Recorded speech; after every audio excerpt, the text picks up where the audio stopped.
영수님의 개인적인 가족사와 관련된 좀 질문을 드려볼 텐데요. 티베트 수행자 중에서 티베트인들이 가장 사랑하는 밀라레빠 같은 수행자는 이루 말할 수 없는 고통을 겪고 예. 이제 이를 이겨내는데요. 저도 이제 밀라레빠 그 얼마 전에 티베트에서 그 수미산 예. 저 카일라시산 가는데도 밀라레빠 수행차가 있었고, 예, 맞아요. 그리고 그 보면은 그 안나푸르나 가는데 제일 위에 마을 거기에도 밀라레빠가 이제 깨달음을 얻었다는 그곳에 저 혼자 찾아가다 저 죽을 뻔했어요. 왜 그렇게 힘든 곳에서만 꼭 수행을 했는지 거기 찾아가다가 진짜 너무 그 가파른 곳에 갈 수 사람들이 못 가는 그 바위 위까지 제가 올라가다가 죽을 뻔했는데 혼자. 근데 거기까지 그 티베트 그 뭐야 저기 매달려 있는 거 있잖아요. 이런 게 룽따가 걸려 있는 곳. 무슨 사람들이 여기까지 올라와서 그런 걸 걸어놨지. 이제 하여튼 거기 다 걸려 있더라고. 그래서 신심이 대단하죠.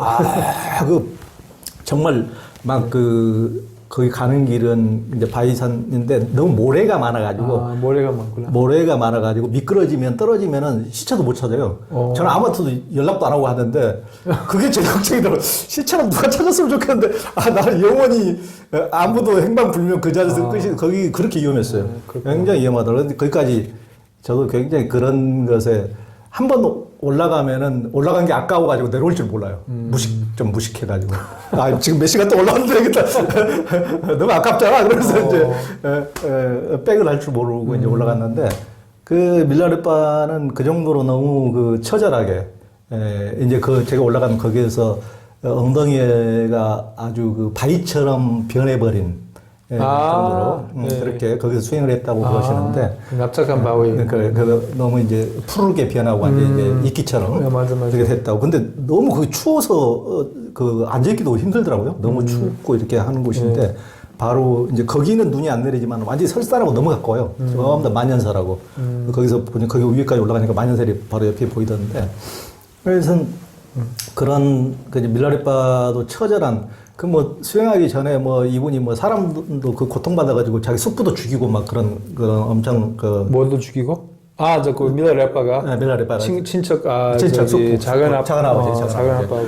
그래, 너무 이제. 30몇 명 죽였어요. 그렇죠. 이제 그런 엄청난 흑마술을 배워서 이제 그러기도 하고 너무 삶에 이런 고통이 심했기 때문에 그런 이제 과정을 거치고 이제 참 대단한 위대한 이제 해탈자가 됐는데 영수 스님도 살아보면서 자기도 모르게 하여튼 나름대로 고통스러운 이렇게 삶의 과정이 있어서 하여튼 수행자가 그런 어렸을 때부터 마음속에서 그런 게 수행자가 되기 위한 과정일 수도 있겠다 이런 생각을 했습니다. 그래서 이제 영수 스님은 이제 어머니와 이혼한 아버지를 따라서 9살 때 미국행을 했는데 이제 어린 아이에게 어머니가 없다는 것은 너무나 대처되기 어려운 거잖아요. 그렇죠. 그로 인해서 너무 외롭고 힘들었을 텐데 어떻게 어린 시절은 어땠어요? 그런 상태는 참 감당하기가 어려웠을 것 같은데요. 글쎄, 이제 제가 이제 9살까지 그 할머니 할아버지 밑에서 살았어요. 한국에서는? 한국에서. 서울에 살았어요? 아니요. 이제 서울에 태어났는데 제 자그마한 마을 김천 옆에 있는 그 모광이라는 마을에서 할아버지 할머니 밑에서 이제 아버지는 미국으로 먼저 가셨어요. 그랬구나. 예. 그래서 거기서 이제 그 할아버지 할머니의 약간 조건 없는 사랑 덕분에 이제 조금 이제 저도 이제 사람에게 조금 따뜻할 수도 있고 그렇다고 생각하거든요. 예.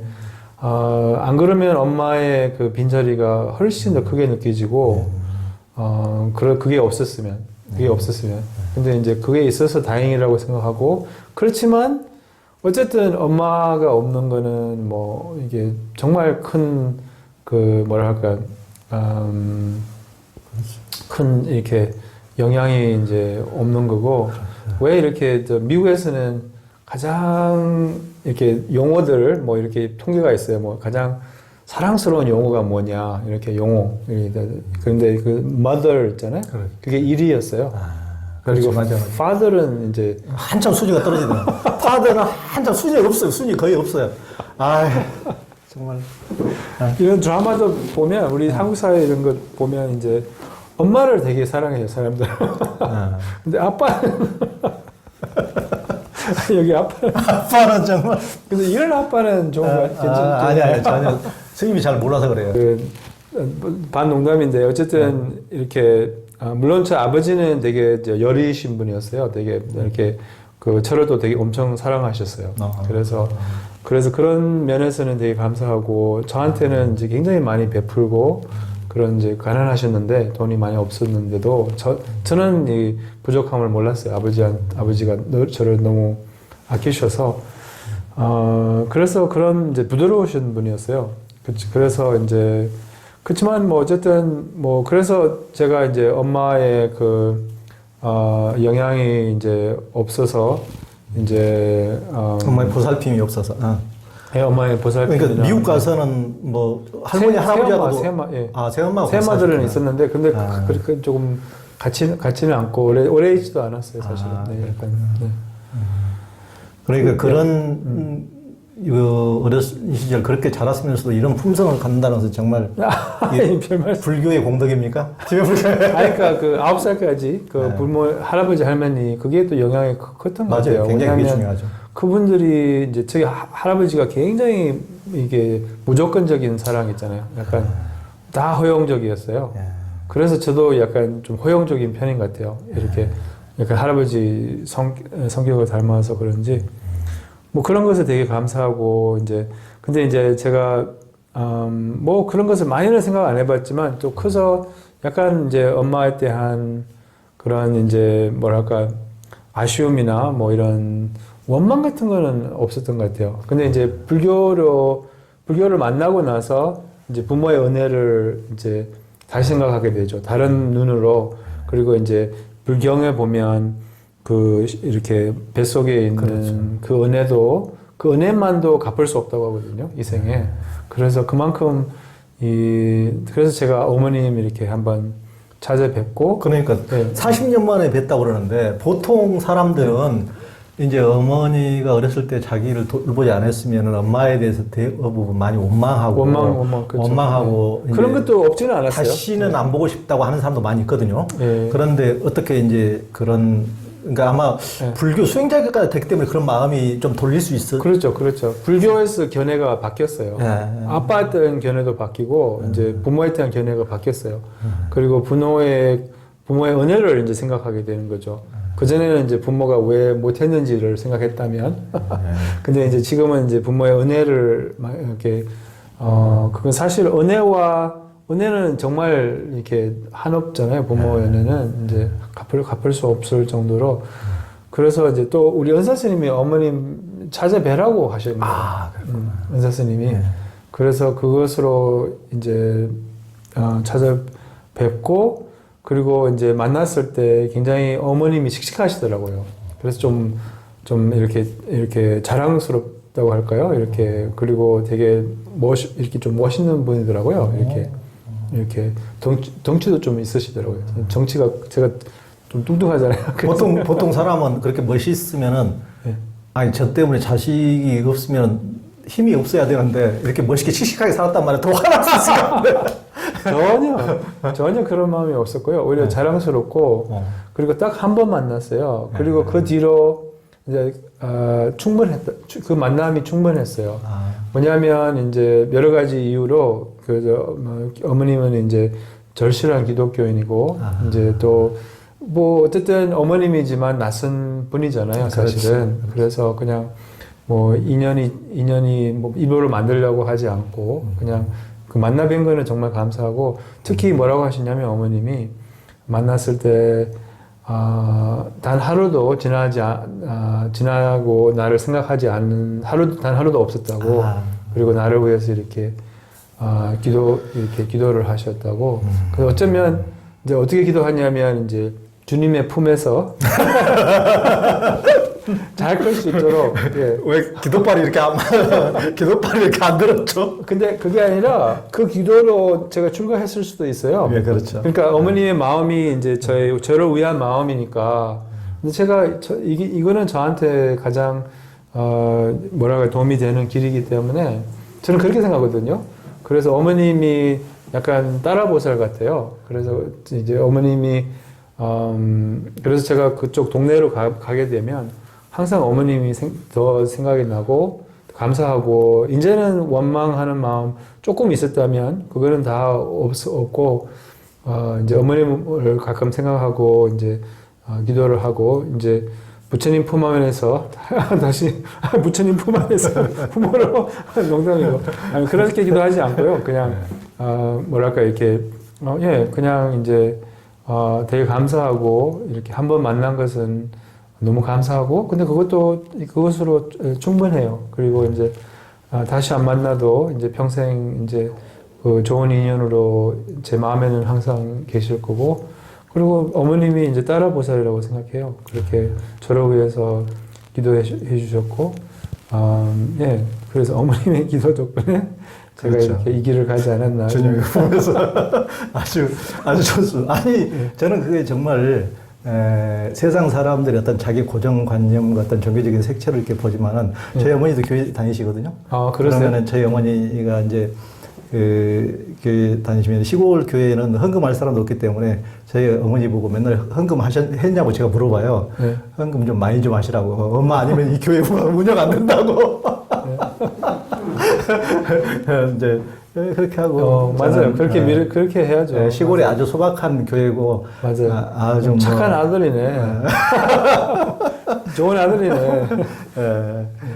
그 영수님이 이제 출가하신다 그럴 때 아버지가 그렇게 평생 돌봐주시고 하셨다가 이제 아버지가 굉장히 눈물을 흘리셨다고 그러는데 우셨어요. 뭐 아들을 잃은 것 아들 잃은 것 같다고. 그리고 제가 이게 그 진지함이 전해졌나 봐요. 그래서 이렇게 몇 마디 안 했어요. 제가 뭐 출가한다고 하면 어떻게 아버지가 뭐 말이야 말도 안 돼 그러지 마 이렇게 뭐 답을 할 줄 알았는데 오히려 눈물을 흘리시면서 그럴 줄 그러니까 그 뭐랄까 그러면서 이제 그래서 내가 왜 이제 우시냐고 그래서 아들을 잃은 것 같다고 그게 어떻게 보면 사실이죠. 근데 이제 부처님께서 부모의 은혜는 세속적인 것으로는 갚을 수 없다고 하거든요. 뭐 제일 좋은 아파트에 이렇게 모시고 제일 비싼 차 뭐 이런 것을 하더라도 부모의 은혜는 갚을 수 없다고 해요. 근데 해탈을 하면 갚을 수 있다고 하거든요. 그래서 뭐 이제 그래서 우리 저희 아버지를 위해서 또 어머님을 위해서 또 저하고 인연 있는 모든 이제 그 저한테 이렇게 은혜를 보여주신 조영 기자님을 위해서 수행을 좀 더 열심히 해야죠. 물론 이제 열심히라는 것은 쉬엄쉬엄 아무튼 수행을 릴렉스를 열심히 해야 돼요. 그럼 릴렉스를 열심히 해야 됩니다. 우리 부모님들을 위해서도. 그런데 그 영수님이 이전에 제가 그때 우연히 듣기로는 아버님이 그때 목숨을 끊으셨다고 들었는데 4년 전에 세상에 그 이제 너무 자살하셨어요. 들어도 가슴이 아픈데 우리 이제 실은 한국이 OECD 국가 중에서 자살률이 제일 높거든요. 전 세계에서. 그래서 이제 그런 가족의 자살로 인해서 너무 마음에 고통을 받는 분들이 너무 많은데 스님은 어떻게 그걸 아픔을 극복하셨어요? 그러니까 처음에 이제 그 소식을 들었을 때 제가 이렇게 이메일로 그 소식을 들었거든요. 이제 동생한테 그때 그 레코를 하고 있었어요. 인사동에 그때는. 그래서 겨울이었는데 이제 12월이었는데 어쨌든 그 얘기를 듣고 이제 그 뭐랄까 이렇게 통곡이라고 하는가 막 어쩔 수 없이 그냥 그 울음이 이렇게 터지면서 그게 이제 계속 지속이 되더라고요. 이렇게. 그래서 여기 이제 그래서 바로 이제 비행기 표를 끊고 이렇게 이제 그래서 근데 그 통곡이 이렇게 시간이 지나니까 이렇게 없어지더라고요. 이렇게 울음이 없어지고 그리고 이제 처음에는 굉장히 혼란스러웠어요. 왜 그러셨나 또 이제 저는 이렇게 표현하거든요. 그 감정의 부패 아시죠? 부패 가면 여러 가지 종류가 있잖아요. 그래서 막 이게 온갖 이런저런 너무 감정이 많은 거예요. 뭐 죄의식도 있고 뭐 분노도 있고 또 무엇보다도 놀라움, 충격이 처음에는 굉장히 크고 그리고 이제 그 전에 이제 한국 오셨을 때 뭐 이런 생각이 드는 거예요. 약간 이제 이런 죽음에 대해서 좀 얘기하고 싶은 마음이 이렇게. 근데 그때 제가 용기를 못 냈어요, 사실은. 힌트를 했어요, 조금. 근데 이게 죽음에 대한 좀 그런 이게 한 번은 자살까지 언급을 했어요, 제가. 그랬는데 아버지가 제가 아버지는 안 했죠. 근데 이게 그러니까 감으로 제가 감으로 이렇게 혹시나 무슨 오케이. 이제 제가 그래서 그냥 그냥 이렇게 근데 뭐 너무 많이 이렇게 말을 하고 싶지 않았는데 근데 그냥 그 뭐 자살에 대해서 그냥 제가 그렇게 얘기하고 싶더라고요. 어쨌든 그래서 그런 얘기까지도 했는데 그게 전혀 안 들린 것 같아요. 아무튼간에 왜 그런 말을 했는지 그 근기도 없었어요, 사실은. 자살에 대한 말을 할 근기도 없었는데. 근거가 없었는데. 근거. 예, 근거가 없었는데도 그냥 하여튼 간에. 뭔가 직감이 있었군, 직감이. 하여튼 모르겠어요. 그러니까 이제 혹시나 뭐 하여튼 모르겠어요. 왜 그 말 했는지. 어쨌든, 근데 어느 정도 이렇게 시간이 이렇게, 지나니까 또 다행히 이제 뭐 알아차림을 잘 이제 배워서 이제 다행히 그런 감정을 좀 알아차릴 수가 있어서 시간이 지나니까 이제 상황이 명확해지는 거예요. 그러면서 이제 이런 명확해지니까 이제 그 뭐랄까 받아들이지고 또 그런 이제 약간 감정들이 놓아지면서 이제 울음도 거치고 뭐 이런 약간 과정이 있었어요. 그래서 그 과정에서 뭐를 발견했냐면 이제 저희 삼촌 작은 아버지가 이제 미국으로 가셨어요. 그래서 굉장히 힘들게 살다가 그 암을 걸려가지고 근데 그 암의 과정을 이제 아버지가 다 지켜보셨어요. 근데 미국에서는 또 그 뭐랄까 되게 돈이 많이 들고 그래서 그 숙모 그 작은 엄마가 번 돈을 다 날렸어요. 거기서 이렇게 암 투병하다가 그리고 이제 그렇게 돌아가시는 아주 힘들게 그 과정을 이렇게 지켜봤어요. 그리고 그 동생을 되게 아끼셨거든요. 굉장히 힘들어 하셨어요. 그 과정을 지켜보면서 아버지가. 그래서 이제, 아버지가 항상, 이렇게 좀 인정욕이 굉장히 강했어요. 그 인정을 못 받으셨거든요. 미국에서도, 이렇게 당신 그 가족에서도, 형제들에게서도 항상 뭘 발견하려고 하고, 뭐 어쨌든, 그래가지고 아버지가 이제, 저희한테 항상 그때 그 돌아가시기 전에 저한테 항상 하는 말이 이제, 이렇게 제대로 살지 못하고 이렇게 또 자식들에게 제대로 해준 게 없다. 다만 한 가지 본인이 이렇게 안심이 되는 것은 동생도 나도 잘 살고 있다는 게 그래서 여기 오셔서 제가 법회도 이렇게 모시고 그랬거든요. 물론 불자는 아니시지만 그래서 이제 제 모습을 여기서 사는 모습이나 또 동생도 뭐 이렇게 가정을 꾸리면서 좀 뭐 잘 살거든요. 그래서 그냥 그런 것이 당신한테는 유일한 뭐 안심이다. 뭐 이렇게 자주 하셨고, 그래서 이제, 나이가 들고 또 이렇게 또, 그런 것도 생기고 그러시니까 이제 이 자살을 선택하신 것 같아요. 그래서 그게 이제 자식들에게 평생 해준 게 없다고 생각하셨고, 그러면서도 우리가 이제 잘 사는데, 그것을 이렇게, 뭐랄까. 그래서, 저는 아버지의 자살, 처음에는 굉장히 안 좋게 생각했어요. 창피하고, 그리고 이제, 뭐랄까, 이렇게, 또 굉장히 이렇게 좀, 그것이 이제 뭐냐면 불교에서는 자살을 안 좋게 보잖아요. 이제 살생이고, 또 살생인데다가 인간을 살생하는 거잖아요. 그래서 업이 굉장히 무겁고, 막 지옥 이런 것을 이제 생각을 하니까, 이제 너무 그게 이제 뭐랄까 받아들이기 어려운 거예요. 근데 제가 그래서 이 자살에 대해서 근데 자세히 보고 또 자살에 대해서 또 조금 더 연구를 해보니까 자살의 종류가 굉장히 많은 거예요. 그래서 의도에 따라서 이 업이 이렇게 그렇게 무겁지 않고 근데 아버지의 의도는 그렇게 나쁘지 않다고 생각해요.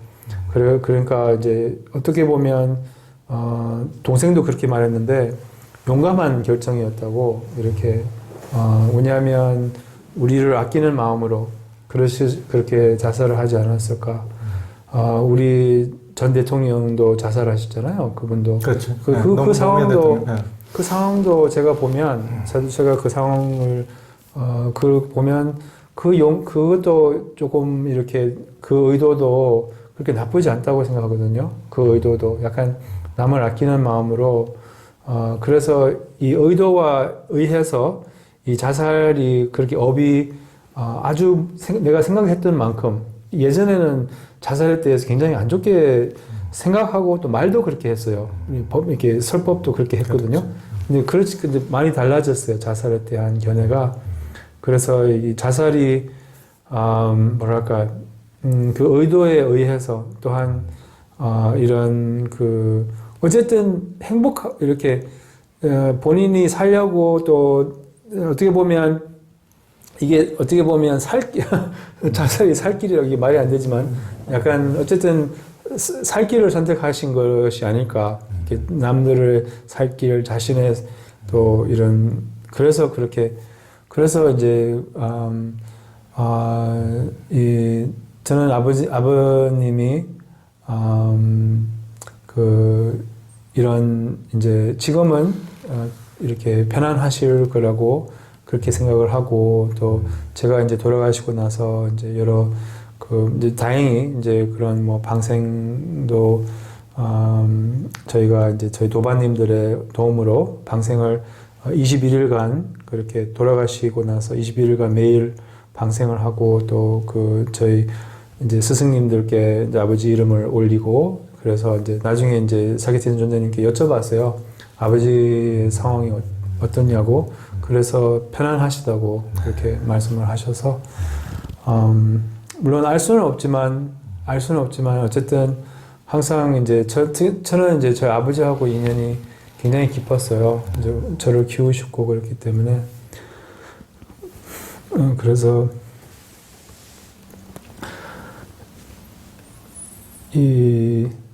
항상 항상 이제 그렇게 기도의 마음으로 항상 모시고 있고 또한 그래서 대한민국 에서 이렇게 자살을 하는 사람들을 조금 더 자살에 대한 조금 더 밝은 견해를 가질 수 있으면 좋겠다는 생각이 들어요. 어쨌든 그 자살을 하는 이유도 그냥 행복하고 싶어서. 그럼요. 예. 그러니까 실은 이제 자살자에 대해서 이제 기독교가 문화가 훨씬 더 가혹하게 평가하고 뭐 저 사람은 지옥 간다는 식으로 이렇게 해서 굉장히 또 더 고통을 받고 이제 주변 가족들까지 더 고통을 받아서 요즘은 이제 이제 교회나 이제 성당은 말할 것도 없고 문화가 많이 달라져서 이제 자살자 가족들을 굉장히 이루어하고 같이 이제 음으로 양으로 미사도 해주고 예전에는 그 사람들을 위해서는 미사 이런 것도 안 하다가 해주는 문화로 지금은 굉장히 따뜻하게 포용하는 문화로 지금 굉장히 많이 전환되고 있거든요. 근데 제가 보기에는 이제 불교에서 부처님 당시에 아주 훌륭한 수행자 중에 한 사람이 이제 병에 걸려서 이제 자살하는 사례가 있었어요. 그래서 이제 부처님에게 그가 지금 어디에 가 있냐고 제자들이 물었을 때 그는 이미 이제 해탈 열반에 들었다고 부처님께서 이제 말한 게 니까에 나와 있거든요.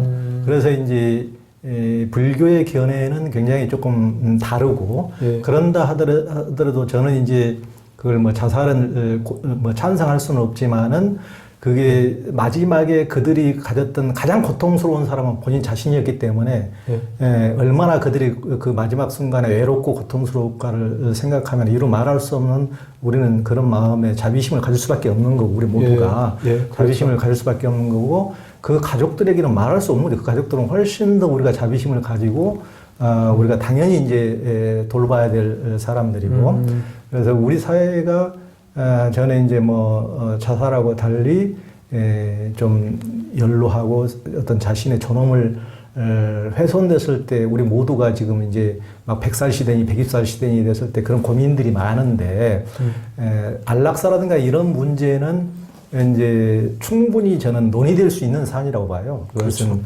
인간의 존엄성이 이제 훼손되고 자기가 아무런 자기 그 의식도 회복하지 못하고 주변에 피해만 끼칠 때 나의 존엄하게 내 생을 맞출 수 있는 방법에 대해서는 현대인들이 너무 많은 고민이 있는데 그렇죠. 그런 것은 우리가 합리적인 방향으로 잘 찾아가야 되지 않을까 이런 생각이 들고 이제 고통스럽게 이제 생을 마감하시는 분에 대해서는 당연히 자비심을 가지고 그 우리 주변을 보듬을 뿐만 아니고 그분들을 위해서도 우리가 당연히 기도하는 것이 인간으로서의 당연한 저는 기본적인 자세라고 생각을 합니다. 예. 그런 자살에 대한 그 스tigma 있잖아요. 그것을 이렇게 좀 드러낼 교육으로 이렇게 드러낼 수 있으면 가족들에게도 그렇죠. 많이 도움이 되고 또 그렇죠. 자기의 그것 감정을 이렇게 좀 더 이렇게 이렇게 다듬을 수 있는 그런 뭐랄까 좀 교육과 그런 게 이렇게 도움이 많이 될 것 같더라고요. 그래서 그러니까 스님께서 용기 있게 이렇게 말씀해 주셨는데 다른 분들도 그렇지 않아도 고통스러운데 고통이라는 것은 상처는 드러내서 이렇게 주변에 도움을 받아야 되는데 더 비난받을까봐 더 두려워하고 그렇죠. 또 맞아요. 주변에서 비난하고 그러면 그들은 맞아요. 우드로 간단 말이에요. 주변 사람들 맞아요. 더 정말 수번 죽이는 여러 번 죽이는 맞아요. 경우가 돼요. 그러니까 성숙한 사회라는 것은 그들을 비난하는 것이 아니고 그들을 보듬어야 되는 게 성숙한 사회라는 건 당연한 얘기겠죠. 맞아요. 저 자인학교에서는 이렇게 수행자들이 이렇게 나이가 들고 이제 죽을 나이가 되면 그럼 스스로 그 음식을 끊어요. 그렇죠. 예, 그래서 그 스스로 이렇게 이제 그게 상당히 뭐랄까 dignified, dignified 장엄한이라고 한가? 장엄한 그렇죠. 그런 이제 존엄한 그런 선택인 것 같아요. 그래서 이렇게 저는 뭐 기계에 막 조금 더 오래 살려고 기계에 붙어 있고 뭐 이렇게 뭐 약간 그렇게 해서 더 살고 싶지는 않거든요. 저도 그래서, 그렇습니다. 예. 대부분의 사람들이 다른 많이 사람은 그럴 거예요. 그렇겠죠. 많이 그럴 맞아요. 거예요. 맞아요. 그 스님께서 말씀하신 사례 비노바 바베 간디의 수제자인 비노바 바베 80일 동안 고기를 끊고 예. 이제 생을 마감하셨거든요. 예. 제가 비노바 바베 산 그런 공동체에도 며칠 동안 같이 지내봤는데 80일 동안 단식을 했어요. 했어요. 물 단식을 했어요. 예. 그분을 모신 사람들이 지금도 제가 20년 전에 갔을 때만 해도 모신 사람들이 다 같이 살고 있더라고요. 간디도 이제 뵀던 분들 같이 모시고 살았던 분들하고 같이 지내봤는데 너무 그때도 평화롭고 정말 맞아요. 그런 심플 라이프를 가능하니까 마지막까지 그런 단식도 가능하구나 이런 생각이 들고 요즘에 뭐 한국에도 그런 분들이 많아요. 기독교에도 그 이연필 선생이라고 맨발의 성제라는 분 그분 제자도 여기 벽제의 그 동강원 수도원장이었던 여성 수도원장이었던 저도 이제 잘 아시는 분인데 그분도 그 한 50일 동안 고기를 끊고 뭐를 끊고? 이제 음식을 끊고 음식을 끊고 고기라고 하셨어요? 아니 고기 고기가. 먹을 것 고기 난 또 고기를 끊고 고기가 아니고 음식 돈가스 아닙니다. 채식으로 죽는다. 그분도 그렇게 이제 그런 그분에 대한 기사를 보고 어떤 이제 사진 작가가 거기를 이제 그 수도원을 동강원을 맨날 왔다 갔다 하시는 분이 있었어요. 예. 그래가지고 그분이 돌아가시는 순간까지 사진을 찍었대요. 근데 그분은 누워있는 모습 너무 평화롭고 이제 사진 작가 보고 돌아가시기 며칠 전에 빠이빠이 이제는 이제 오지 않아도 된다고 며칠 내에 갈 것 같다고 그런 얘기를 저희가 휴심정에 그 몇 년 전에 한번 쓴 적이 있어요. 그게 그냥 기사로 쓴 것도 아니고 예. 제가 그 얘기를 듣고 그분은 잘 알기 때문에 단순하게 제가 페이스북으로 그걸 날렸는데 제가 지금까지 페이스북으로 쓴 역사상 가장 많은 공유가 됐어요. 사람들이 이제 그게 기독교인으로서 기존 관념으로서는 자기 스스로 목숨을 끊은 거니까 그건 지옥이라고 생각해야 되는데 그게 아니고 기독교인들도 너무 감동을 받아가지고 그걸 제가 지금까지 페이스북에 올린 모든 글 중에서 가장 공유가 많이 나왔어요. 많은 사람 너무 막 와, 정말 그런 많은 사람들이 그렇게 생을 맞추고 싶은 욕구가 있는 거예요. 그렇죠. 편안하게. 근데 이제 보통 사람들은 수행이나 명상에 기도에 힘이 없으면 그렇게 못 마치잖아요. 그렇죠. 그러면 자기 업습에 의해서 그냥 자기도 모르게 그냥 하루라도 더 살고 싶은 그런 욕구만이 발현될 수가 있잖아요. 맞아요. 수행에 힘이 있어야 그것도 가능하잖아요. 맞아요. 그분은 이제 이 기독교에서 평생 잘하신 분이지만 정말 진실하게 수행하셨던 분이기 때문에 그래서 그렇게 하셔서 너무 사람들이 감명을 받더라고요. 그런 분들은 지금 원불교에서도 그 연세 드신 교무님들이 그렇게 생을 마감하신 분들이 요즘 많아요. 그건 아마 자기의 그 명상의 힘, 그 마음의 힘이 있어야 그것도 가능한 것 같아요. 그렇죠. 수행의 힘. 맞아요. 맞아요.